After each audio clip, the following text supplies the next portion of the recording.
Assalamualaikum warahmatullahi wabarakatuh. Halo teman-teman, kembali lagi bersama saya Depi Febrianti dari Program Studi Pendidikan Matematika Universitas Kuningan. Di video kali ini, saya akan membahas tentang beberapa bagian dari administrasi pendidikan. Yang saya akan bahas kali ini yaitu tentang buku induk, buku Clever, daftar presensi, daftar mutasi peserta didik, buku catatan pribadi peserta didik, daftar nilai, laser, dan buku Laford. Langsung saja, yang pertama akan kita bahas yaitu tentang buku induk siswa.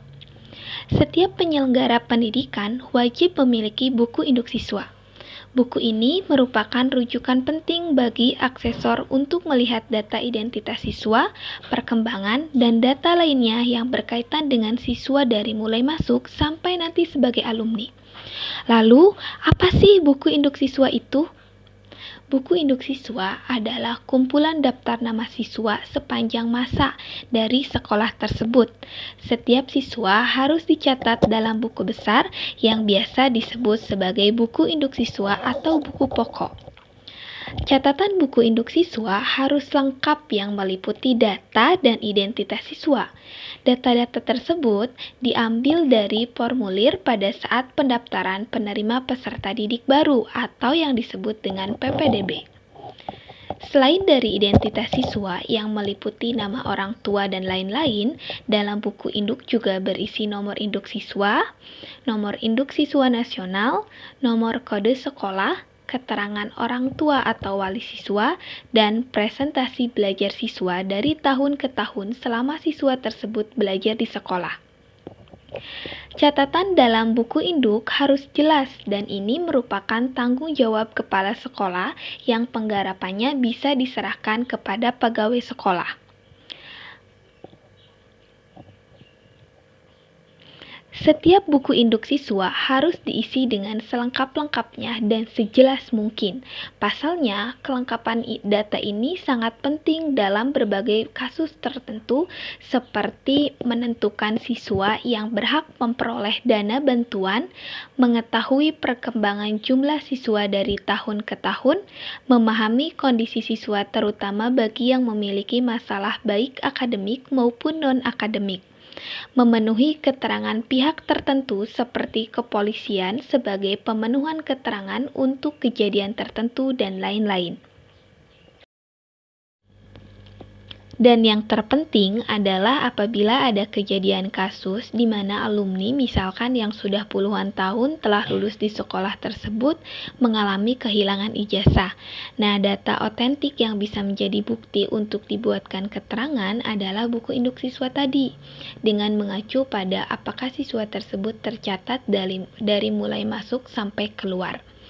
Selain itu, buku induk juga sebagai dokumen rujukan utama untuk bahan akreditasi.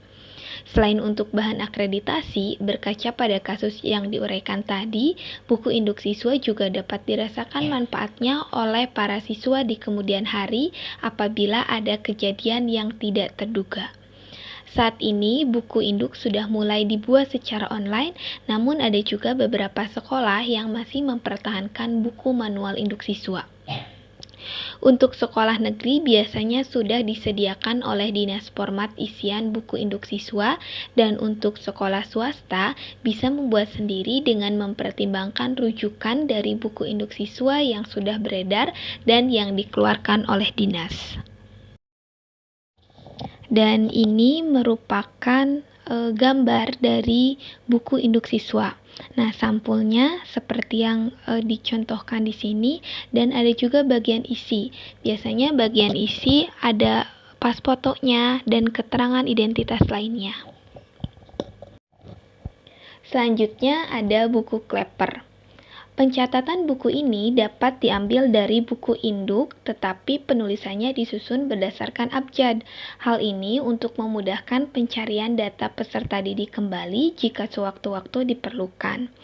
Nah, manfaat buku Clever secara khusus yaitu sebagai media penulisan nama siswa yang terdaftar di sekolah dan penulisannya didasarkan pada urutan huruf dari awal hingga tamat, tersusun rapi dan memungkinkan data siswa ditemukan dengan gampang dan cepat.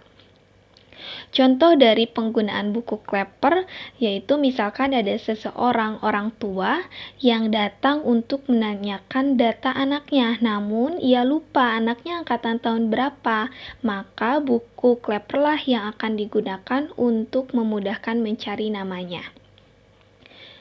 Contoh gambar buku Klepper seperti ini, dan buku Klepper ini umumnya berbentuk tabel dan kolom yang mencangkup keterangan nomor urut, NIS atau NISN, nama siswa, keterangan laki-laki dan atau perempuan, dan lain sebagainya. Selanjutnya ada daftar presensi. Presensi merupakan lawan kata dari absensi, yaitu kehadiran. Jadi, daftar presensi merupakan daftar kehadiran peserta didik. Daftar hadir peserta didik sangat penting sebab frekuensi kehadiran setiap peserta didik dapat diketahui dan dikontrol. Untuk memeriksa kehadiran peserta didik pada keseluruhan kegiatan di sekolah, setiap hari biasanya daftar kehadiran itu dipegang oleh petugas khusus. Sedangkan untuk memeriksa kehadiran peserta didik di kelas pada jam-jam pelajaran, daftar hadir itu dipegang oleh guru, dan ini merupakan contoh gambar dari daftar presensi.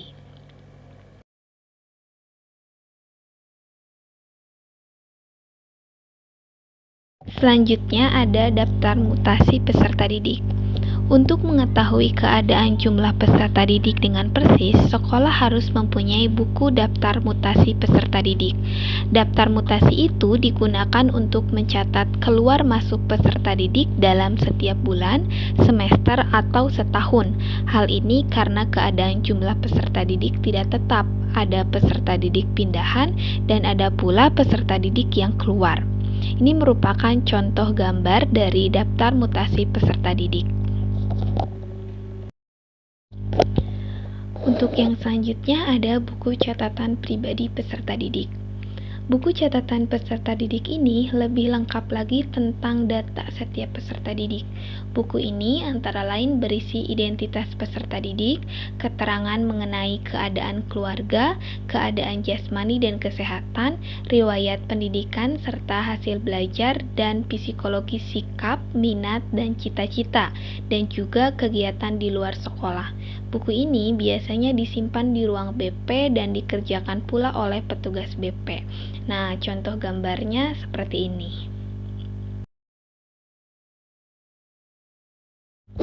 Selanjutnya ada daftar nilai. Daftar nilai ini dimiliki oleh setiap guru bidang studi khusus untuk mencatat hasil tes setiap peserta didik pada bidang studi mata pelajaran tertentu. Dalam daftar nilai ini dapat diketahui kemajuan belajar peserta didik karena setiap nilai hasil tes dicatat di dalamnya. Nilai-nilai tersebut sebagai bahan olahan nilai lapor. Nah, ini contoh gambar dari daftar nilai siswa. Lalu ada leger. Buku leger adalah sebuah berkas yang digunakan untuk mencatat semua nilai siswa sebelum dimasukkan ke dalam buku laporan pendidikan seperti raport dan lain-lain. Selain itu, tujuan buku leger adalah untuk menghindari kekhawatiran. Jika peserta didik yang kehilangan lapor, maka bisa diganti secepatnya. Semua nilai peserta didik tersebut tidak akan susah ditentukan apabila sebelumnya nilai-nilai yang didapatkan sudah tercatat di leger. Lalu ini merupakan contoh gambar dari buku leger. Dan yang terakhir ada buku lapor. Buku lapor adalah suatu cara pengukuran kinerja siswa. Umumnya laporan ini diberikan oleh sekolah kepada siswa atau orang tua siswa 2 kali hingga 4 kali dalam setahun. Lapor merupakan dokumen yang menjadi penghubung komunikasi baik antara sekolah dengan orang tua peserta didik maupun dengan pihak-pihak lain yang ingin mengetahui tentang hasil belajar anak pada kurun waktu tertentu. Karena itu, lapor harus komunikatif, informatif, dan komprehensif atau menyeluruh memberikan gambaran tentang hasil belajar peserta didik. Nah, penilaian buku lapor biasanya menggunakan skala pemeringkatan untuk menentukan kualitas hasil kerja murid di sekolah. Sistem skala ini dapat berupa huruf, misalnya A, B, C, D, E, dan F.